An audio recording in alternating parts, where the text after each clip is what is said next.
Good morning. It's Tuesday here in Western Australia, and on Sunday, the Premier announced that he was relaxing some of the restrictions around social gatherings, so that now, rather than mixing with up to one person from outside your household, now you can mix with 10. And together with very low numbers of new COVID victims in the last week, it's led a lot of people to feel very hopeful that this whole crisis is starting to come to an end. I was having very conflicted thoughts on Sunday night. On the one hand, obviously, it's great that all this is happening and we're all feeling a sense of hope that maybe things are changing for the better. But at the same time, I was feeling quite worried. I was thinking, if we can all mix with 10 people and those 10 people mix with 10 more people and those 10 people mix with 10 more people, then one person who isn't showing symptoms could very quickly infect 1,000 people. I was also thinking a lot about the people back in the UK, my friends and family who I love and care about, and the situation there, which is much worse. They're, way over 20,000 deaths now, and it's looking likely to continue. And I've also got friends all around the rest of the world who are going through pretty awful times. But here, it seems that we have hope.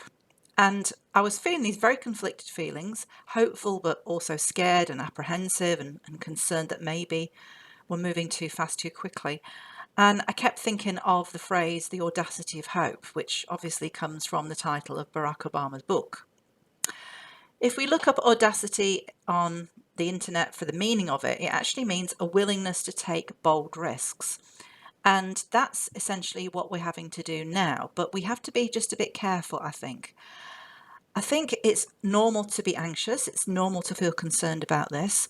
But we can't live our lives shut away in our homes all the time for the rest of our lives, much as sometimes it might be tempting, because I know myself, I feel safe when I'm here. I've got my whole family, my close family, my husband, my son, all in one place. We're all safe. No one can bother us while we're here. We've got food. We've got things to do.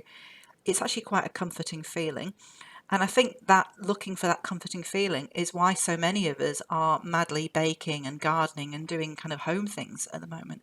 It makes us feel comforted. But at the same time, we can't really live our whole lives like that, especially for the younger people who haven't actually been out and seen the world and done things. They can't start this forever. So we do have to be brave. We do have to be a little bit audacious. But I think we also have to be careful not to be too audacious, if there is such a thing. We have to be careful not to be reckless. So we have to take a deep breath. We have to go out into the world, but we have to be careful, I think.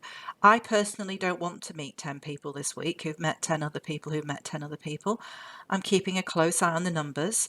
I'm quite glad that my son's school is not going back to contact learning for another couple of weeks. I'm keeping a very close eye on it. But at the same time, I'm aware that a lot of this anxiety isn't necessarily rational, that this virus, we've been trying to keep away from it to not overload the health system. And for most of us, if we get it, it's going to be unpleasant, but it's not going to actually kill us.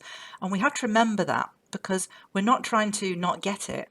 We're trying to not all get it at the same time. We're trying to not have an overloading impact on the health services, because in the end, it's not that dangerous to most of us. And obviously for some, it is. And they're the people that need to take extra care.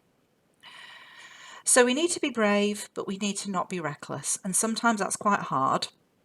So all the techniques we've been talking about breathing, about meditation if that helps you, about mindfulness, all of that will help. So we need to be a bit audacious, but not go into recklessness. And I guess, when it comes down to it, maybe we need to say to ourselves, what would Barack Obama do?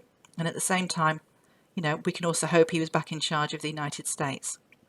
So take a deep breath, let's be brave, but let's be cautiously brave.